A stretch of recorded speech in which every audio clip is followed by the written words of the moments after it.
إن الحمد لله نحمده ونستعينه ونستغفره ونعوذ بالله من شرور أنفسنا ومن سيئات أعمالنا من يهده الله فلا مضل له ومن يضلل فلا هادي له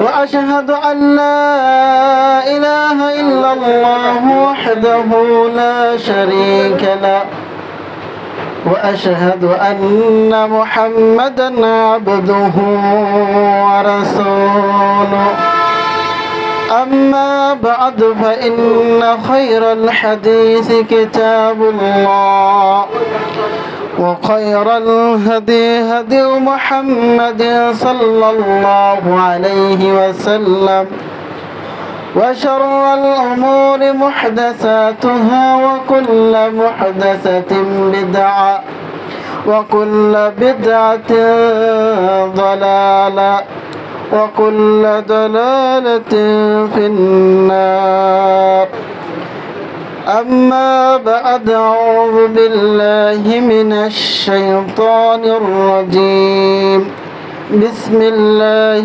الرحمن الرحيم كل نفس ذائقة الموت وإنما توفون أجوركم يوم القيامة فمن زحزح عن النار وأدخل الجنة فقد فاز وما الحياة الدنيا إلا متاع الغرور وقال سبحانه يا أيها الذين آمنوا اتقوا الله حق تقاته ولا تموتن إلا وأنتم مسلمون الحمد لله যাবতীয় প্রশংসা যাবতীয় গুণগান সেই মহান রব্বুল আলামিনের জন্য যে মহান রব্বুল আলামিন আমাদেরকে দীর্ঘ একটি সপ্তাহ পর জুমার সালাত আদায় করার জন্য মুন্সিবাড়ি জামে মসজিদে একত্রিত হওয়ার তৌফিক দান করেছেন। এই জন্য সকলে বলে আলহামদুলিল্লাহ। অতঃপর দুরূদ সালাম বর্ষিত হোক মানবতার মুক্তির দূত জনাবে মুহাম্মদ সাল্লাল্লাহু আলাইহি ওয়াসাল্লামের উপর, যে নবীর আদর্শকে বাস্তবায়ন করা আমাদের লক্ষ্য উদ্দেশ্য। সেই নবী মুহাম্মদ সাল্লাল্লাহু আলাইহি ওয়াসাল্লামের উপর দরুদ পাঠ করি সাল্লাল্লাহু আলাইহি ওয়াসাল্লাম। সম্মানিত সমবেত মুসল্লিবৃন্দ, আজকের জুমার সংক্ষিপ্ত আলোচনার বিষয় মৃত্যুকে স্মরণ সম্পর্কে সংক্ষিপ্ত কিছু আলোচনা পেশ করবো ইনশাআল্লাহ তাআলা। আমরা ধারাবাহিকভাবে আলোচনা করে আসতেছিলাম, কিন্তু মাঝে মাঝে কিছু প্রেক্ষাপট সামনে রেখে আমাদের বিষয়কে পরিবর্তন করতে হয়। আজকে আমাদের সমাজের চারিপাশে আমরা লক্ষ্য করলে দেখতে পারবো মৃত্যুর একটা মিছিল তৈরি হয়েছে। রাস্তায় ঘাটে, দোকানে, বাড়িতে, স্কুল, কলেজ, হাসপাতাল, সব জায়গায় একটা মৃত্যুর মিছিল চলতেছে। আপনারা সকলে অবগত আছেন যে গত পরশুদিন আমাদের ঢাকা উত্তরায় একটা স্কুল এবং কলেজে বিমান দুর্ঘটনায় প্রায় শত শত ছাত্র আহত হয়েছে, কেউ নিহত হয়েছে। এবং বিভিন্ন জায়গায় আমরা মিডিয়ার মাধ্যমে, সামাজিক যোগাযোগের মাধ্যমে আমরা জানতে পারি যে রোড অ্যাক্সিডেন্টে অনেকে মারা যাচ্ছে, বিভিন্নভাবে কেউ না কেউ মারা যাচ্ছে। তো আমরা যারা জীবিত আছি আমাদেরকে মৃত্যুর প্রস্তুতি নিতে হবে, আমাদেরকে মৃত্যুকে স্মরণ করতে হবে। সবসময়ের জন্য আমাদের মৃত্যুকে স্মরণ করে দুনিয়ায় জীবনযাপন করতে হবে। একবার নিঃশ্বাস বন্ধ হয়ে গেলে একবার মৃত্যুবরণ করলে আর আসার সুযোগ আমাদের নাই।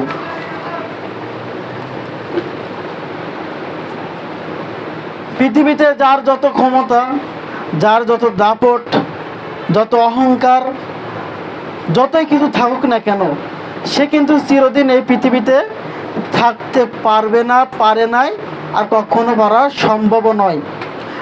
আমরা যদি ইতিহাসের দিকে লক্ষ্য করি তাহলে ইতিহাস সাক্ষী দিবে যে ফিরআউন, মুসা আলাইহিস সালামের যুগে ফিরআউন ছিল ক্ষমতাধর, শক্তিশালী, দাপটওয়ালা লোক। সে একবার বলেছিল আনা রব্বুকুমুল আলা, আমি হচ্ছে সব থেকে বড় রব। এত ক্ষমতা, এত অহংকার, এত দাপট চার ছিল, সে কি পৃথিবীতে চিরস্থায়ী থাকতে পেরেছে? সেও পৃথিবীতে চিরস্থায়ী থাকে নাই। তার অহংকার, তার সিংহাসন, তার ক্ষমতা, তার জনবল, তার অর্থ সম্পত্তি, সমস্ত সব কিছু দুনিয়ায় থেকে গিয়েছে, তাকে দুনিয়া থেকে বিদায় নিতে হয়েছে। লাঞ্ছনাদায়কভাবে অপমান হয়ে দুনিয়া থেকে বিদায় নিয়েছে। যদি আমরা মনে করি পৃথিবীর সব থেকে ফরেজগার ব্যক্তি, সব থেকে আল্লাহ ভীরু, যে আল্লাহকে বেশি ভয় করে, যে ইবাদত বেশি করে, সেই মনে পৃথিবী চিরস্থায়ী হতে পারে। যদি এমনটি হতো তাহলে নবী মুহাম্মদ সাল্লাল্লাহু আলাইহি ওয়াসাল্লাম তিনি পৃথিবীতে চিরস্থায়ী থাকতে পারতেন। যিনি ছিলেন সকল নবীদের নবী, সর্বশ্রেষ্ঠ মানুষ, যিনি সব থেকে ছিল বেশি ফরেজগার, সব থেকে তাকওয়াবান, মুত্তাকি, আল্লাহ ভীরু, তার মতন কেউ আল্লাহকে ভয় করতে পারে নাই। রাসূল সাল্লাল্লাহু আলাইহি ওয়াসাল্লাম বলেছেন, যদি তোমরা আমার থেকে ভালো যদি আল্লাহকে জানতে তাহলে বেশি বেশি কাঁদতে, কম কম হাসতে। মুহাম্মদ সাল্লাল্লাহু আলাইহি ওয়াসাল্লাম সব থেকে বেশি আল্লাহকে ভয় করতেন। তিনি ছিলেন সর্বশ্রেষ্ঠ নবী, যারা আগে পরে সমস্ত গুনাহ আল্লাহ সুবহানাহু ওয়া তাআলা ক্ষমা করে দিয়েছেন। এই নবী চিরস্থায়ী পৃথিবীতে থাকতে পারে নাই, তাকেও পৃথিবী থেকে বিদায় নিতে হয়েছে। তাহলে আমরা বুঝতে পারি সেই আদম আলাইহিস সালাম থেকে শুরু করে আজ পর্যন্ত কোনো ব্যক্তি চিরস্থায়ী থাকে নাই। সে যত বড় ক্ষমতাবান হোক না কেন, যত অর্থ সম্পত্তি, জায়গা জমি মালিক হোক না কেন, চিরস্থায়ী থাকতে পারে নাই। আর যতই আল্লাহর প্রিয় বান্দা, আল্লাহকে যতই বেশি ভয় করুক না কেন, সেও পৃথিবী থেকে বিদায় নিয়ে গেছে। সম্মানিত সমবেত মুসল্লিবৃন্দ, আমাদেরকে এই পৃথিবীর বুক থেকে চিরস্থায়ী বিদায় নিতে হবে। এই পৃথিবী চিরস্থায়ী থাকার জায়গা নয়। আল্লাহ সুবহানাহু ওয়া তাআলা বলতেছেন, কুল্লু নাফসিন যায়িকাতুল মাউত, প্রত্যেক প্রাণীকে তার মৃত্যুর স্বাদ গ্রহণ করতে হবে।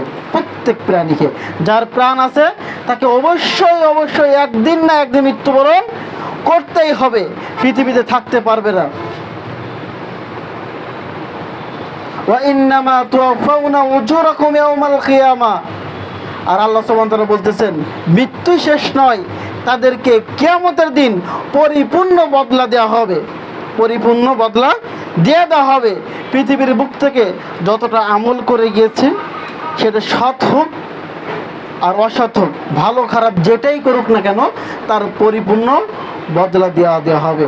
ফামান যুহজিহা আনিন নার ওয়া উদখিলাল জান্নাহ, আল্লাহ বলতেছেন, যে ব্যক্তি জাহান্নাম থেকে মুক্তি পেয়ে আল্লাহ সুবহানাহু ওয়া তাআলা রহমতের মাধ্যমে যে ব্যক্তি জান্নাতে প্রবেশ করতে পারলো, ফাকাদ ফাজ, সেই ব্যক্তি সফল হয়ে গেল। কিয়ামতের মাঠে তখন তাকে পরিপূর্ণ আমলনামা দিয়ে দেওয়া হবে, বদলা দিয়ে দেওয়া হবে, নেকি বুঝে দেওয়া হবে। যদি সেই জান্নাতি হয়, আল্লাহ বলতেছেন, যদি সে জাহান্নাম থেকে মুক্তি পেয়ে জান্নাতে প্রবেশ করলো, ফাকাদ ফাজ, সেই ব্যক্তি সফল হয়ে গেল। ওয়ামাল হায়াতুদ দুনিয়া ইল্লা মাতাউল গুরুর, জেনে রেখো পৃথিবীর এই জীবনটা, পার্থিব জীবন, পৃথিবীতে তোমাকে যে 70 বছর, 50 বছর, 30 বছর হায়াত দেওয়া হয়েছে, এই দুনিয়াটা তোমার জন্য খেল তামাশা ছাড়া কিছু না। ওমাল হায়াতুদ দুনিয়া ইল্লা মাতাউল গুরুর, এই দুনিয়াটা তোমাকে ধোঁকা দিবে। দুনিয়ার জীবনটা হলো ধোঁকার সামগ্রী। আজকে আপনাকে জীবন দেওয়া হয়েছে, জায়গা জমি, টাকা পয়সা, অর্থ সম্পত্তি, অনেক কিছু আপনি উপার্জন করলেন। যখন আপনার মৃত্যু সময় হয়ে যাবে, যখন আপনি মৃত্যুবরণ করবেন, এই সম্পত্তি কিছু কি আপনি নিয়ে যেতে পারবেন? কিছু নিতে পারবেন না। আপনার ব্যাংকে কোটি কোটি টাকা রেখেছেন, সব ছুঁয়ে যেতে হবে। আপনার বাড়ি, আপনার গাড়ি, আপনার জায়গা জমি, আপনার আত্মীয় স্বজন, সমস্ত সব কিছু ছুঁয়ে খালি হাতে, শূন্য হাতে আপনাকে পৃথিবীর বুক থেকে বিদায় নিতে হবে।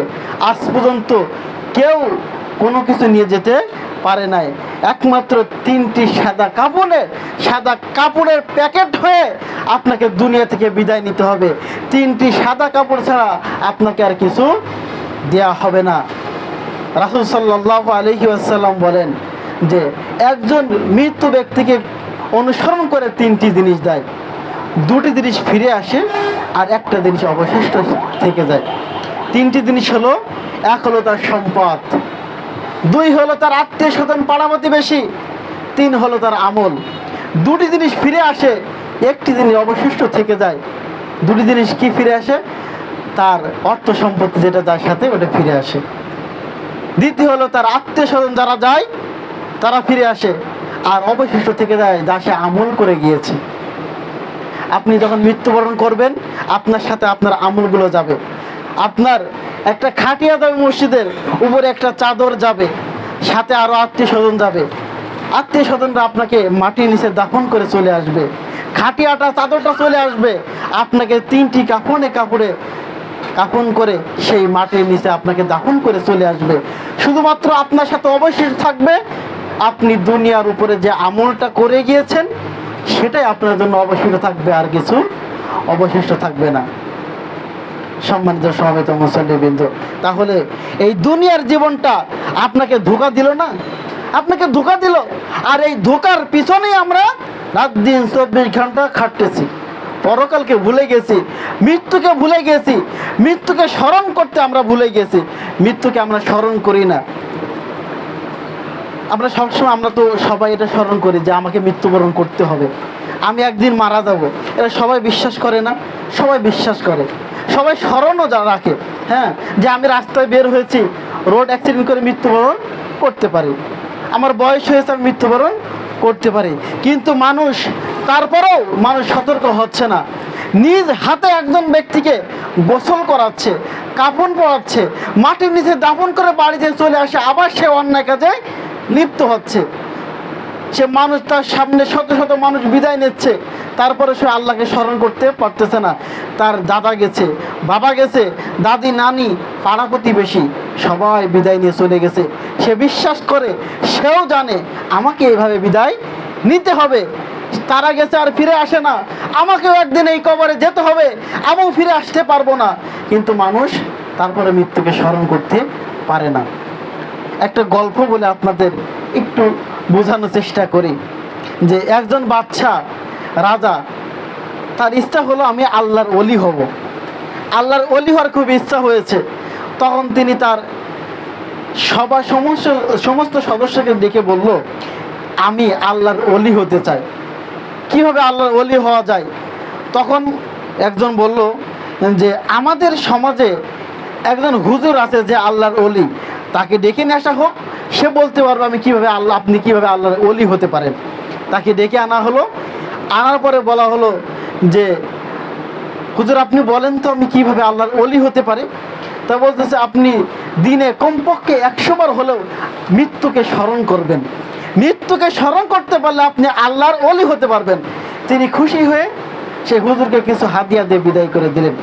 তিনি প্রতিদিন সকালবেলা যখন তার রাজপ্রাসাদে আসেন, তিনি 100 বার করে মৃত্যুকে স্মরণ করেন যে আমাকে মরতে হবে, আমাকে মরতে হবে, আমাকে মরতে হবে। এইভাবে স্মরণ করে অনেক মাস হয়ে গেল, কিন্তু সে আল্লাহর ওলি হতে পারে না। একদিন তিনি রাগান্বিত হয়ে তার দরবারে হুজুরকে ডেকে আনা হলো যে হুজুর, আপনি তো বললেন 100 বার মৃত্যুকে স্মরণ করলে আমি আল্লাহর ওলি হতে পারবো, কিন্তু অনেক মাস হয়ে গেল, বছর খানিক হতে গেল, কিন্তু আমি তো আল্লাহর ওলি হতে পারলাম না। আপনি আমাকে এত বড় ধোঁকা দিচ্ছেন। আপনাকে আমি ঘোষণা দিলাম আগামীকাল সকাল 8টায় আপনাকে ফাঁসির দড়িতে ঝুলানো হবে। তাকে অনেক অনুরোধ করা হলো যে আমাকে ফাঁসির দড়িতে ঝুলিয়েন না। রাজার কথা আর বাদ যাবে না, যেটা বলছে এটাই হবে। তখন তিনি বললেন যে বাচ্চা ওই হুজুরকে বলল যে মৃত্যুর আগে আপনার কোনো আশা আছে কিনা যেটা আপনাকে পূরণ করব। কয় হ্যাঁ, আমার একটা আশা আছে। কি? যে এখন থেকে আগামীকাল ফাঁসি হওয়ার আগ পর্যন্ত আপনি আমাকে আপনার রাজ্যের রাজা বানান। বলে এ তো সম্ভব না, তোমাকে তো রাজা বানানো সম্ভব না। তা বলছেন না, আমি আপনার রাজ্যের কোনো ক্ষতি করব না, আপনি শুধু আমার কালকে সকাল পর্যন্ত আপনার রাজ্যের রাজা হওয়ার জন্য আমাকে সুযোগ দিন। আপনাকে তো আমি অলি হওয়াতে পারলাম না, কিন্তু আমাকে সুযোগ দিন রাজা, আপনার এলাকার বা আপনার দেশের রাজা হব। তা জনগণের কথা অনুযায়ী দেওয়া হলো আগামীকাল সকাল পর্যন্ত। যখন তিনি রাজা হলেন তখন এলাকায় খবর হয়ে গেল যে মৃত্যুর আসামি অল্প কিছুক্ষণের জন্য রাজা হয়েছে। জনগণ সকলে সবাই আসলো তাকে দেখার জন্য। মানুষজন আসছে, বিভিন্ন রকম ফেরিওয়ালাও আসছে। আসার পরে সেই হুজুর যে সিংহাসনে বসেছে তিনি কি করলেন, একজন বাদামওয়ালাকে ডেকে আনলেন, এনে বললেন যে তোমাকে ফাঁসির রায় দেওয়া হলো, আগামীকাল সকালবেলা তোমাকে ফাঁসি দেওয়া হবে। তখন তিনি বললেন আমি তো একজন নিরীহ ব্যক্তি, আমাকে কেন ফাঁসি দিবেন? কয় কি না, আমি রাজা হিসেবে তোমাকে ঘোষণা দিলাম তোমার ফাঁসি দেওয়াই হবে, কারণ তোমার যে বাদাম বিক্রি করার সময় ঘন্টার আওয়াজ আমাকে বিরক্ত করেছে। তাকে জেলখানায় বন্দি করা হলো। রাত্রেবেলা একজন প্রজাকে ডেকে বলা হলো যে আমাদের এই রাজ্যে এমন কোনো খারাপ মহিলা আছে যে পুরুষদের সাথে মিলামিশা করে? কয় আছে, খারাপ মহিলা আছে, কই তাকে নিয়ে আসো। সেই খারাপ মহিলাকে নিয়ে আসা হলো। রাত্রেবেলা সেই বাদামওয়ালার ঘরে যে জেলখানার মধ্যে রাখা হয়েছে সেখানে সেই খারাপ মহিলাকে ঢুকিয়ে দেওয়া হলো, এবং সেই বাচ্চাকে বলা হলো যে এই জেলখানার উপরে একটা ছিদ্র আছে, যেটাকে ওই ছিদ্র দিয়ে ওই বাদামওয়ালা এবং ওই খারাপ মহিলাকে দেখা যাবে। আপনি চেয়ার নিয়ে ওই দুজনের কার্যক্রম দেখেন তারা কি করে। রাত্রেবেলা যখন ওই মহিলাকে ঢুকানো হলো, ঢুকানোর আগে মহিলাকে বলা হয়েছিল তুমি যদি ওই বাদামওয়ালাকে তোমার সাথে খারাপ কাজে লিপ্ত করতে পারো তাহলে তোমাকে পুরস্কার দেওয়া হবে, আর যদি না পারো তোমাকে হত্যা করা হবে। তখন সে ঢুকে দেখলো যে বাদামওয়ালা জায়নামাজের উপর বসে বসে আল্লাহর কাছে কান্নাকাটি করতেছে, কারণ আগামীকাল সকাল 7টায় তার মৃত্যু। তার একটাই উদ্দেশ্য যে আমার মৃত্যু হবে, আমাকে যেইভাবে হোক ক্ষমা চেয়ে নিতে হবে আল্লাহর কাছ থেকে, কারণ মৃত্যুর পর আমার ক্ষমা নেই, আর আগে আমাকে ক্ষমা চাইতে হবে। সে জায়নামাজের পরে বসে নামাজ পড়ে আল্লাহর কাছে কান্নাকাটি করতেছে। আর ওই খারাপ মহিলা বারবার তাকে খারাপ কাজ করার জন্য বিভিন্ন রকম অঙ্গি ভঙ্গিমা দেখাচ্ছে, তাকে অন্যায় কাজের জন্য ধাবিত করার চেষ্টা করতেছে, কিন্তু সে কখনো অন্যায় কাজের দিকে যাচ্ছে না। তার ভিতরে একটাই কাজ করতেছে যে আমাকে আগামীকাল 7টার সময় মৃত্যুবরণ করতে হবে। বারবার চেষ্টা করার পরে যখন সেই খারাপ মহিলা আর পারল না, তখন বলল যে একবার আমার দিকে তাকান, আপনি যদি আমার সাথে খারাপ কাজে লিপ্ত না হন তাহলে আগামীকাল আমাকেও ফাঁসি দেওয়া হবে।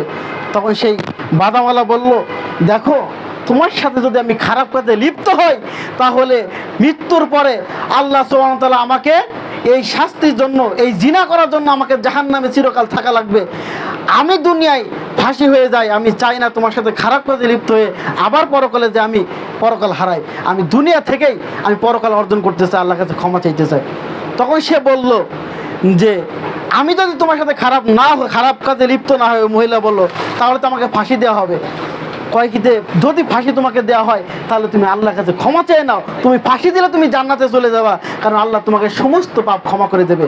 তাকে অনেক নসিহত করার পর সেই খারাপ মহিলা বলল একবার আমার সাথে জিনা করলে তুই পরকালে ভয় করে আমার সাথে খারাপ কাজে লিপ্ত হচ্ছ না, আর আমি দিনে কতবার জিনার কাজে লিপ্ত হই, তাহলে পরকালে আমার কি অবস্থা হবে। তার ভিতরে মৃত্যুর ভয় ঢুকে গেল, আল্লাহর ভয় ঢুকে গেছে, তাকওয়া ঢুকে গেছে। তখন সেও তওবা করে জায়নামাজের পরে আল্লাহর কাছে কান্নাকাটি করতেছে। সকাল 7টার সময় যখন হলো তখন সেই মহিলা এবং সেই বাদামওয়ালা এবং সেই রাজাকে নিয়ে আসা হলো। এবার নিয়ে আসার পর মহিলাকে বলল তুমি কি তার সাথে অন্যায় কাজে লিপ্ত হয়েছো? বলো না, আমি অন্যায় কাজে লিপ্ত হই নাই। কই কেন? কই বাদামওয়ালা আমার ভিতরে মৃত্যুর ভয়, আল্লাহর ভয় এমনভাবে ঢুকিয়ে দিয়েছে, আমি তওবা করে ফিরে এসেছি, আমি আল্লাহর কাছে তওবা করেছি, আল্লাহ আশা করে আল্লাহ সমস্ত গুনাহ আমাকে ক্ষমা করে দিয়েছেন, আপনি এখন ফাঁসি দিতে পারেন, আমি হাসতে হাসতে জান্নাতে চলে যাব। সে মৃত্যুকে স্মরণ করার কারণে পাপ থেকে দূরে সরে গেছে। বাদামওয়ালাকে জিজ্ঞেস করা হলো, তুমি কেন অন্যায় কাজে লিপ্ত হলে না? তখন সেই বাদামওয়ালা বলল যে আজকে সকালে 7টায় আমার ফাঁসি হবে, আমি মৃত্যুকে স্মরণ করতেছি, আল্লাহকে ভয় করতেছি, আমি আবার অন্যায় কাজ করে পরকাল হারাতে চাই না, এজন্য আমি অন্যায় কাজে লিপ্ত হয় নাই। তখন রাজাকে বলল, রাজা আপনি কি দেখেছেন তাদের ভিতরে মৃত্যুর ভয়? আল্লাহকে স্মরণ কি দেখেছেন? তাদেরকে খাঁটি ওলি হতে দেখেছেন আপনি? দেখেন দুনিয়ার সমস্ত সব কিছু ভুলে গেছে। মানুষ কোটি কোটি টাকা হলেও সে খারাপ কাজে লিপ্ত হওয়ার চেষ্টা করে, কিন্তু তার কাছে খারাপ কাজের মাধ্যম থাকা সত্ত্বেও সে খারাপ কাজে লিপ্ত হয় নাই, আল্লাহকে ভয় করেছে বাদামওয়ালা। আর একজন খারাপ মহিলা আল্লাহকে ভয় করে খারাপ কাজ থেকে ফিরে এসেছে। আর আপনি 1 বছর ধরে মৃত্যুকে স্মরণ করতে করতে আপনি আল্লাহ ওলি হতে পারলেন না, আর 1 রাতের ভিতরে একজন খারাপ মহিলা আর একজন বাদামওয়ালা আল্লাহ ওলি হতে পারলো। সুবহানাল্লাহ ওয়া বিহামদিহি। তাহলে এটাই বুঝতে চাচ্ছিলাম যে সারাদিন যদি আমরা বলি আমাদেরকে মৃত্যুবরণ করতে হবে, আমি মরে যেতে পারি, আমার মৃত্যু হবে, এই মুখে বললেও কোনো লাভ হবে না। মৃত্যুকে স্মরণ করে আমাদের মৃত্যুর প্রস্তুতি নিতে হবে। আমাকে হিসাব করতে হবে আমি কি করতেছি, পরকালের জন্য কি করেছি, পরকালের জন্য আমি কি পাথেও গুছিয়ে নিয়ে এসেছি। আমি মৃত্যুবরণ করার সাথে সাথে তো আমার সমস্ত হিসাব আল্লাহর কাছে পেশ করা লাগবে। আমি কি হিসাব করতে বললাম, আমি কি নিলাম। আপনি সকাল থেকে সন্ধ্যা পর্যন্ত কি করেছেন, এটা মাগরিবের নামাজের পর আপনি এটা চিন্তা করবেন, আল্লাহ আমি কি আমল করলাম, আমি কি তোমার কাছে হিসাব দিতে পারবো, আমার মৃত্যুর পরে আমার কি হিসাব আমি তোমাকে দিতে পারবো, একটু চিন্তা করবেন। প্রত্যেকটা দিন আপনার হিসাব করবেন, আপনি আপনার রবের কাছে হিসাব দিতে পারলেন কিনা। আলী ইবনে আবি তালিব রাদিয়াল্লাহু আনহু তিনি তার সাহাবীদেরকে নিয়ে, সঙ্গী সাথীদেরকে নিয়ে বাকি নামক কবরস্থানে গেলেন। সেখানে যাওয়ার পর তিনি কবরবাসীকে উদ্দেশ্য করে বলতেছেন, হে কবরবাসী, তোমাদের কাছে কি কোনো সংবাদ আছে? তোমাদের কাছে কি কোনো সংবাদ আছে? কবরবাসী তো সংবাদ দিতে পারবে না। তিনি বলেন, তোমাদের কাছে কোনো সংবাদ নাই, কারণ তোমরা তো লাশ, তোমরা তো কবরের ভিতরে আছো, তোমরা কোনো সংবাদ দিতে পারবে না, কিন্তু তোমাদের পক্ষ থেকে আমি সংবাদ দিতে পারি। কি সংবাদ? তোমার মৃত্যুর আগে যে অর্থ সম্পত্তির জায়গা তুমি রেখে এসেছিলে, তোমার সমস্ত সম্পদ বন্টন হয়ে গেছে, কিছু তোমার জন্য নাই। এই সংবাদ আমি তোমাদের দিচ্ছি। তোমার যে স্ত্রী ছিল তা আরেক জায়গায় বিবাহ হয়েছে, তোমার যে ঘর ছিল সেটা তোমার ছেলে মেয়ে আত্মীয় স্বজন বন্টন করে নিয়েছে, তোমার দুনিয়ায় কিছু নাই। তোমার যদি 70 জন আত্মীয় স্বজন থাকে তাদের ভিতরে ভাগ করে দেওয়া হয়েছে, তোমার জন্য কেউ কিছু রাখে নাই। এটাই তোমাদের জন্য সংবাদ দিলাম, কিন্তু তোমরা আমাদের কি সংবাদ দিবে? মৃত্যু ব্যক্তি সংবাদ দেওয়া কোনো সম্ভব আছে? নাই। কিন্তু আমরা তো দুনিয়া থেকে বুঝতে পারি, আমরা তো জানি যে আমাদের মৃত্যুবরণ করার সাথে সাথে আমাদের অর্থ সম্পত্তি, জায়গা জমি যা আছে সব কিছু ভাগ বন্টন হয়ে যাবে। কেউ আমার কথা মনে রাখবে না, কেউ আপনার কথা মনে রাখবে না। আপনি একবার চিন্তা করে দেখুন, আজকে আপনার জীবিত আছেন, আপনার বাবা মারা গেছে, তার বাবা মারা গেছে, তার বাবার কবর যে কোথায় আছে এটা আমরা বলতে পারি না, অনেকে বলতে পারি না। যে আপনার দাদার আব্বার কবরটা কোথায় আছে এটা আপনি জানেন না, তাকে তো স্মরণ করা দূরে থাক, তার কবরটা কোথায় আছে এটা বলতে পারেন না। আজকে আপনার বাবা মারা গেছে, আজকে মনে রাখবেন, 1 সপ্তাহ পর মনে রাখবেন, 1 মাস 1 বছর পরে খালি মনে হবে এই দিনে আমার বাবা মারা গেছিল। তাছাড়া সারা সপ্তাহ, সারা মাস, সারা বছর আপনি স্মরণ করতে সময় পান না ব্যস্ততার কারণে। তাহলে আপনার মৃত্যুর পরে আপনার অবস্থাই এমন হবে। আপনার কবরটা কোথায় আছে এটাও কেউ দেখাতে পারবে না, আপনার কত মনে রাখা তো দূরের ব্যাপার। তাহলে এই দুনিয়ার পিছে, এই দুনিয়ার মায়ায় পড়ে কী লাভ? অমাল হায়াতুদ দুনিয়া ইল্লা মাতাউল গুরুর। এই দুনিয়া হচ্ছে আপনার ধোঁকার সামগ্রী, আপনাকে ধোঁকা দেবে। প্রিয় উপস্থিতি, এই জন্য আপনাদেরকে বলি মৃত্যুকে স্মরণ করেন। আশপাশে যেভাবে মৃত্যুবরণ করতেছে, কিছুদিন আগে ছোটো ছোটো কোমলমতি বাচ্চারা তারা যেইভাবে পুড়ে মারা গেল, রোড অ্যাক্সিডেন্ট করে যেইভাবে মানুষ মারা যাচ্ছে, আমি জানি না কখন আমার মৃত্যু হবে, কখন মৃত্যু হবে।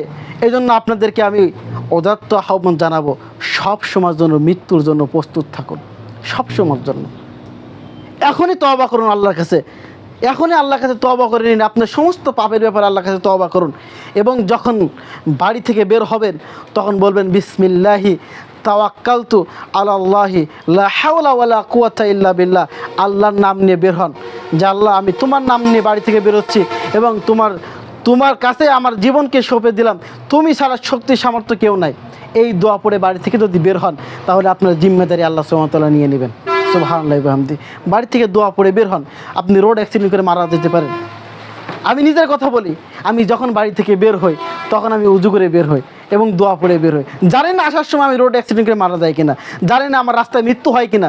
যদি আমার মৃত্যু হয় যেন উজু অবস্থায় আমাদের মৃত্যুটা যেন হয়, যদি আমার মৃত্যু হয় যেন আল্লাহ সুবহানাহু ওয়া তাআলা জিম্মায় থেকে যেন মৃত্যু হয়। এই কাজটা সবসময় আপনারা করার চেষ্টা করবেন। কখন মৃত্যু হবে আপনি আমি জানি না, এজন্য মৃত্যুর প্রস্তুতি নিয়ে বের হবেন। আপনারা সকলে জানেন যে হানজালা রাদিয়াল্লাহু আনহু তিনি যুদ্ধ করার জন্য বের হয়েছিলেন। যখন তিনি নতুন বিবাহ করেছেন, বাসর ঘরে ঢুকে স্ত্রীর সাথে মিলামেশা করেছেন, এই সময় রাসূলুল্লাহ সাল্লাল্লাহু আলাইহি ওয়াসাল্লামের পক্ষ থেকে ঘোষণা হলো যুদ্ধের মাঠে যাওয়া লাগবে। হানজালা রাদিয়াল্লাহু আনহু তিনি বাসর ঘর থেকে দৌড়িয়ে বেরিয়ে গেলেন যুদ্ধ করার জন্য। তার যে ফরজ গোসল আছে তিনি গোসল করার সময় পান নাই, তিনি যুদ্ধের মাঠে বেরিয়ে গেলেন। যুদ্ধ করতে করতে কাফেরদের কাছে তিনি শহীদ হয়ে গেলেন। শহীদ হয়ে যাওয়ার পর তার স্ত্রী হানজালা রাদিয়াল্লাহু আনহু স্ত্রী যে বললেন, আল্লাহ রাসূল সাল্লাল্লাহু আলাইহি ওয়াসাল্লাম হানজালা তো অপবিত্র, তাকে তো গোসল করাতে হবে, আপনি তার খোঁজ নিন, সে কি শহীদ হয়েছে না জীবিত আছে নাকি বন্দী হলো, তার লাশটাও তো খুঁজে পাওয়া যাচ্ছে না, আপনি এটি তদন্ত করে দেখুন সে কোথায় আছে। সে যদি শহীদ হয় তাকে গোসল করাতে হবে, তাকে দাফন করতে হবে, কারণ শহীদদের গোসল করানো লাগে না, কিন্তু হানজালা অপবিত্র, তাকে গোসল করাতে হবে। রাসূল সাল্লাল্লাহু আলাইহি ওয়াসাল্লাম সাহাবীদের দিয়ে লাশ খোঁজার চেষ্টা করলেন, কিন্তু লাশ খুঁজে পাওয়া যাচ্ছে না। রাসূল সাল্লাল্লাহু আলাইহি ওয়াসাল্লাম চিন্তায় পড়ে গেলেন, তাহলে হানজালার লাশটা কি করা হলো? তারা কি মুসলা করলেন, অর্থাৎ তার নাক কান চোখ মুখ এগুলো কেটে খণ্ড খণ্ড করে ফেললেন, নাকি হানজালার লাশটা খুঁজে পায় না, নাকি বন্দি করা হলো? হানজালা কোথায়? রাসূলুল্লাহ সাল্লাল্লাহু আলাইহি ওয়াসাল্লাম তিনি সিজদায় পড়ে আল্লাহর কাছে দোয়া করতে লাগলেন যে হানজালার লাশ খুঁজে পাওয়া যাচ্ছে না। আল্লাহর কাছে দোয়া করলেন, আল্লাহ সুবহানাহু ওয়া তাআলা রাসূলুল্লাহ সাল্লাল্লাহু আলাইহি ওয়াসাল্লামকে বলে দিলেন যে হানজালা, মুহাম্মদ সাল্লাল্লাহু আলাইহি ওয়াসাল্লাম হানজালা অপবিত্র অবস্থায় ছিল, সে যুদ্ধের মাঠে চলে এসেছে, সে শহীদ হয়ে গেছে, সে অপবিত্র। বাড়ি থেকে বের হওয়ার সময় সে দোয়া করে বের হয়েছে, বিসমিল্লাহি তাওয়াক্কালতু আলাল্লাহি লা হাওলা ওয়ালা কুওয়াতা ইল্লা বিল্লাহ। এই দোয়া পড়ে যুদ্ধের ময়দানে বের হয়ে গেছে। আমি আল্লাহ সুবহানাহু ওয়া তাআলা ফেরেশতাদের মাধ্যমে তার গোসলের ব্যবস্থা করেছি। সুবহানাল্লাহি ওয়া বিহামদিহি। রাসূল সাল্লাল্লাহু আলাইহি ওয়াসাল্লাম দেখলেন যে হানজালাকে গোসল করানো হচ্ছে, তার গা দিয়ে টপটপায় পানি পড়তেছে। সুবহানাল্লাহ। সে বাড়ি থেকে বের হয়েছিলেন, সে জানতেন যে যুদ্ধের ময়দানে গেলে শহীদ হতে পারে, এই জন্য সে বাড়ি থেকে প্রস্তুতি নিয়ে আসছিলেন। আল্লাহ সুবহানাহু ওয়া তাআলা তার গোসলের জন্য ফেরেশতারাই নিয়োজিত করে দিয়েছিলেন। এই জন্য প্রিয় সম্মানিত সভাপতি মুসল্লিবৃন্দ, আমাদেরকে মৃত্যুর জন্য প্রস্তুতি নিতে হবে, মৃত্যুকে স্মরণ রাখতে হবে, সবসময় মৃত্যুকে স্মরণ রাখতে হবে। আপনাকে মনে রাখতে হবে যে আজকে একজনের মৃত্যু সংবাদ শুনেছি, আগামীকাল আমার মৃত্যু সংবাদ আসতে পারে। ওমর রাদিয়াল্লাহু আনহু বলেন যে আমরা শুনি অমুক জায়গায় অমুক মারা গেছে, অমুক এলাকায় অমুক মারা গেছে, আজকে অমুক মারা গেছে, একটু আগে আরেকজন মারা গেছে। এমন এক সময় আসবে যখন সমস্ত মানুষের মুখে শোনা যাবে যে স্বয়ং ওমর রাদিয়াল্লাহু আনহু নিজেই মারা গেছেন। তাহলে আজকে আপনার শোনা যাচ্ছে অমুক এলাকায় মারা গেছে, রোড অ্যাক্সিডেন্ট করে মারা গেছে, আর একটু পরে নামাজের পরে আপনি বাড়ি যাওয়ার সময় এমনও হতে পারে আপনার সংবাদ আসতে পারলো অমুক মারা গেছে। আজকে এখানে আমি দাঁড়িয়ে জুমার খুতবায় মৃত্যুকে স্মরণ সম্পর্কে আলোচনা করে গেলাম, আপনারা কিছুক্ষণ পরেও শুনতে পারবেন যে আপনাদের মসজিদের খতিব সাহেব বাড়ি যাওয়ার সময় সে রাস্তায় ইন্তেকাল করেছেন। আসতে পারে না মৃত্যু সংবাদ। এই জন্য আমাদেরকে মৃত্যুর প্রস্তুতি নিয়ে থাকতে হবে। কোন সময় কার মৃত্যু আসবে, কখন আসবে কেউ বলতে পারে না। এই জন্য মৃত্যুকে স্মরণ করে অন্তত মৃত্যুর জন্য প্রস্তুতি নিন। পরকালের জন্য কি করবেন, পরকালে আল্লাহ সুবহানাহু ওয়া তাআলার কাছে কী নিয়ে উপস্থিত হবেন এটা চিন্তা করুন। আল্লাহ সুবহানাহু ওয়া তাআলা বলেন, ইয়া আইয়ুহাল ইনসান, হে পৃথিবীর মানুষ, মা গররাকা বিরব্বিকাল কারীম, তোমার সম্মানিত রবের ইবাদত করা থেকে তোমাকে কিসে গাফেল রেখেছে? যে রব তোমাকে সৃষ্টি করেছেন, আল্লাযী খালাকাকা ফাসাওয়াকা ফাআদালাক ফি আইয়ি সূরাতিন মা শাআ রাক্কাবাক, যে রব তোমাকে এই সুন্দর আকৃতি দিয়ে তোমাকে সৃষ্টি করেছে, সুঠাম দেহ তোমাকে দান করেছে, সেই রবের ইবাদত করা থেকে তোমাকে কিসে গাফেল করে রেখেছে? সেই রবকে স্মরণ করা থেকে তোমাকে কিসে গাফেল করে রেখেছে? সম্মানিত সমবেত মুসল্লিবৃন্দ, আমরা দুনিয়া জীবনযাপন করার জন্য হালাল বুঝি না, হারাম চিনি না, হালাল হারাম পার্থক্য করি না, যে যেইভাবে পারি সেইভাবে ইনকাম করতেছি। রাসূলুল্লাহ সাল্লাল্লাহু আলাইহি ওয়াসাল্লাম বলতেছেন ওই ব্যক্তি জান্নাতে প্রবেশ করবে না, ওই দেহ জান্নাতে প্রবেশ করবে না, ওই দেহ জান্নাতে প্রবেশ করবে না যে দেহ হারাম দ্বারা গঠিত হয়েছে। আজকে আমরা নিজেদের দেহ, নিজেদের সাজসজ্জা, পোশাক আশাক সব কিছু হারাম দ্বারা উপার্জন করতেছি, কিন্তু আমি একবার চিন্তা করি না যে এই হারাম উপার্জন করতে করতে যদি আমার মৃত্যুবরণ হয় তাহলে আল্লাহর কাছে কী জবাবদিহি করব, আল্লাহর কাছে কী হিসাব দেবো। আল্লাহ সুবহানাহু ওয়া তাআলা বলতেছেন ফামা ইয়ামাল মিসকালা যাররাতিন খায়রান ইয়ারা ওয়া মা ইয়ামাল মিসকালা যাররাতিন শাররান ইয়ারা। যে ব্যক্তি যাররা পরিমাণ ভালো কাজ করবে কিয়ামতের দিন তাকে সেই যাররা পরিমাণ আমল নামা তার সামনে পেশ করা হবে। যাররা পরিমাণ ছোট আমল নামা যদি আপনি করেন সেটাও আপনার কাছে পেশ করা হবে, বড় বড় আমল নামা যদি করেন না কেন সেটাও পেশ করা হবে। আর আল্লাহ সুবহানাহু ওয়া তাআলা বলতেছেন সেদিন যারা পাপী কিয়ামতের মাঠে যখন তাদের হাতে আমল নামা দিয়ে দেওয়া হবে তখন তারা বলবে মালি হাজাল কিতাব, আল্লাহ হে কেমন কিতাব। যখন তার আমল নামা তার কাছে পেশ করা হবে তখন সে বলবে মালি হাজাল কিতাব, আল্লাহ এটা কেমন কিতাব, লা ইউগাদিরু সগীরাতাও ওয়ালা কাবীরা, যার ভিতরে ছোট ছোট আমল নামা লেখা আছে, যার ভিতরে বড় বড় আমল নামা লেখা আছে, কোনো কিছু ছাড়া হয় নাই। আমি মিথ্যা কথা বলছিলাম এটাও লেখা আছে, আমি রাত্রে অন্ধকারে তাহাজ্জুদ নামাজ পড়ে তোমার কাছে কান্নাকাটি করছিলাম এটাও লেখা আছে। এ কেমন কিতাব? সমস্ত আপনার আমল নামা ওই খাতায় লিপিবদ্ধ করা আছে। কিরামান কাতিবিন ইয়ালামুনা মা তাফআলুন, দুইজন সম্মানিত ফেরেশতা আপনাদের কাছে আছে, আপনারা যাই করেন ইয়ালামুনা মা তাফআলুন, আর তারা সব কিছু জানেন আপনারা যা করে, সব কিছু তারা লিপিবদ্ধ করতেছে। এই জন্য সম্মানিত সমবেত মুসলিমবৃন্দ, অন্যায় থেকে খারাপ কাজ করা থেকে বিরত থাকতে হবে, সবসময় মৃত্যুকে স্মরণ করতে হবে। মৃত্যুকে স্মরণ করলে আপনি খারাপ কাজ থেকে বিরত থাকতে পারবেন। এই জন্য সর্বদা সবসময় মৃত্যুকে স্মরণ করতে হবে। আব্দুল্লাহ ইবনে ওমর রাদিয়াল্লাহু আনহু বলতেছেন রাসূলুল্লাহ সাল্লাল্লাহু আলাইহি ওয়াসাল্লাম আব্দুল্লাহ ইবনে ওমরের পিঠের উপর হাত দিয়ে বললেন, আব্দুল্লাহ ইবনে ওমর তুমি দুনিয়াতে এমনভাবে বসবাস করো যাতে তোমাকে মনে হয় তুমি একজন গরিব অপরিচিত ব্যক্তি, তোমাকে পৃথিবীর কোনো মানুষই চেনে না, এমনভাবে তুমি দুনিয়ায় জীবনযাপন করো। আর সকাল হলে সন্ধ্যার আশা করো না, সন্ধ্যা হলে সকালে আশা করো না। যখন সন্ধ্যা হবে তোমাকে মনে রাখতে হবে আজ রাত আমি অতিক্রম করতে পারবো না, না জানি আজকে রাতে আমার মৃত্যুবরণ হবে। যদি রাতে মৃত্যুবরণ না হয় তাহলে সকালে উঠে তুমি চিন্তা করবে আজকে দিনটা মনে আমি অতিবাহিত করতে পারবো না, আজকে দিনের ভিতরে আমার মৃত্যু হতে পারে। তুমি সকাল হলে সন্ধ্যার চিন্তা করো না, সন্ধ্যা হলে সকালে চিন্তা করো না, তুমি সর্বদা সবসময় মৃত্যুকে স্মরণ করো। সম্মানিত সমবেত মুসল্লিবৃন্দ, একবার চিন্তা করে দেখুন, একবার একটু চিন্তা করে দেখুন, গাছের পাতা পড়ে আর সেই গাছের পাতা লাগানোর সুযোগ হয় না, তাহলে বুঝতে হবে আপনার নিঃশ্বাস বন্ধ হয়ে গেলে মৃত্যুবরণ করলে আর জীবিত হওয়ার সুযোগ নাই। সূর্য ওঠে আবার ডুবে যায়, আপনার একদিন বেলা ডুবে গেলে আপনাকে সেই কবরে শায়িত হতে হবে। চিন্তা করে দেখুন নিজ হাতে কত আত্মীয় স্বজন, কত পাড়া প্রতিবেশী, কত দেশবাসীকে আপনি নিজ হাতে দাফন করেছেন। এই দেশবাসী আপনাকে দাফন করবে, আত্মীয় স্বজন আপনাকে দাফন করবে, কেউ কিন্তু আপনাকে স্মরণ করবে না। নিজের প্রস্তুতি নিজেকে দিতে হবে, নিজের হিসাব নিজেকে দিতে হবে, কেউ কারোর হিসাব কিন্তু কিয়ামতের মাঠে দেবে না। মৃত্যুবরণ করার সাথে সাথে আপনার হিসাব করা হবে, মৃত্যুর সাথে সাথে আপনাকে হিসাব দেওয়া লাগবে।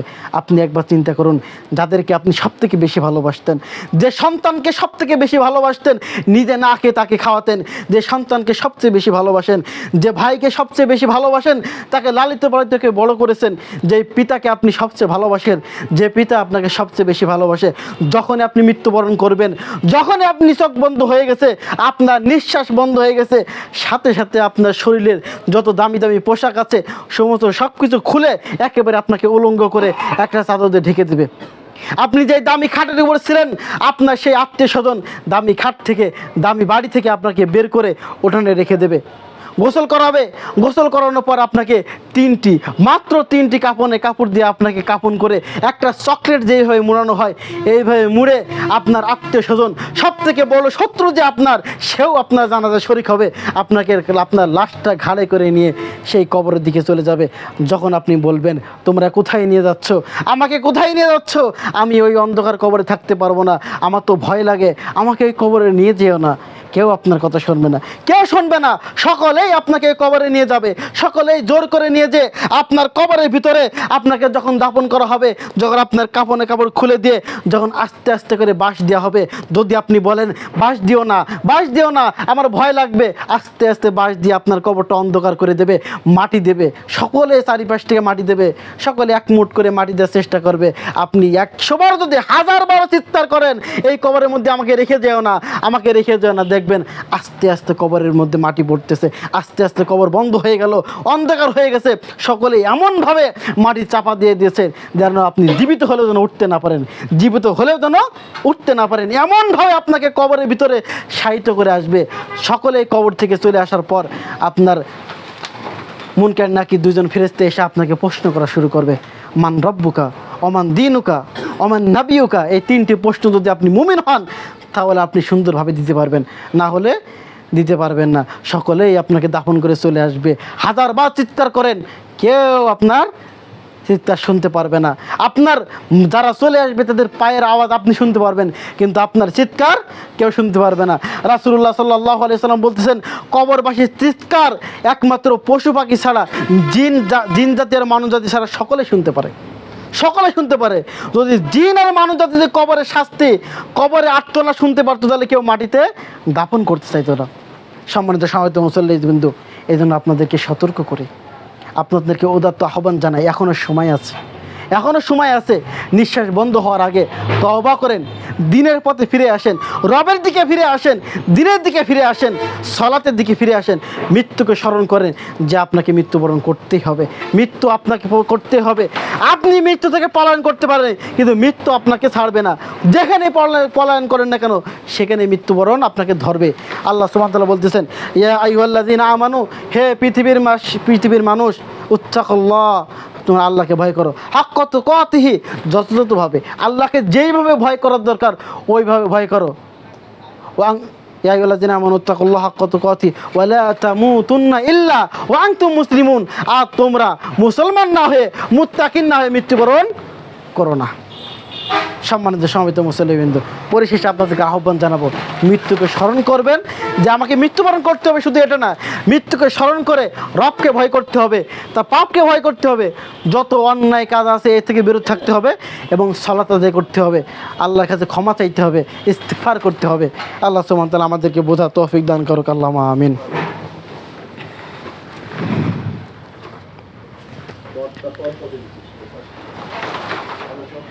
إن الحمد لله نحمده ونستعينه ونستغفره ونعوذ بالله من شرور أنفسنا ومن سيئات أعمالنا، من يهده الله فلا مضل له ومن يضلل فلا هادي له، وأشهد أن لا إله إلا الله وحده لا شريك له، وأشهد أن محمدا عبده ورسوله. أما بعد، يا أيها الذين آمنوا صلوا عليه وسلموا تسليما. اللهم صل على محمد وعلى آل محمد كما صليت على إبراهيم وعلى آل إبراهيم إنك حميد مجيد. اللهم بارك على محمد وعلى آل محمد كما باركت على إبراهيم وعلى آل إبراهيم إنك حميد مجيد. ربنا ظلمنا أنفسنا وإن لم تغفر لنا وترحمنا لنكونن من الخاسرين. ربنا آتنا في الدنيا حسنة وفي الآخرة حسنة وقنا عذاب النار. رب ارحمهما كما ربياني صغيرا. رب ارحمهما كما ربياني صغيرا. رب ارحمهما كما ربياني صغيرا. اللهم أعز الإسلام والمسلمين. اللهم أعز الإسلام والمسلمين. اللهم أعز الإسلام والمسلمين وأذل الشرك والمشركين ودمر أعداء الدين يا رب العالمين. اللهم تقبل منا صلاتنا. اللهم تقبل منا صلاتنا وسجودنا وركوعنا يا رب العالمين. খুতবার পরিশেষে আল্লাহ সুবহানাহু ওয়া তাআলার কাছে দোয়া করে, আল্লাহ যারা অসুস্থ আছে তুমি সকলকে শিফায়ে কামিল আজলা দান করো, আল্লাহুম্মা আমিন। আল্লাহ যারা ঋণগ্রস্ত আছে সকলকে ঋণমুক্ত তৌফিক তুমি দান করো, আল্লাহুম্মা আমিন। আল্লাহ যারা মৃত্যুবরণ করেছে তাদের সকলের কবরে আযাব মাফ করে জান্নাতুল ফেরদাউস দান করো, আল্লাহুম্মা আমিন। আল্লাহ আমরা যারা জীবিত আছি তুমি আমাদের সকলকে ইমানের উপর অটল থেকে মৃত্যুবরণ করার তৌফিক তুমি দান করো আল্লাহ আমিন। আল্লাহ তুমি সর্বদা আমাদেরকে মৃত্যুকে স্মরণ করার তৌফিক তুমি আমাদেরকে দান করো আল্লাহ আমিন।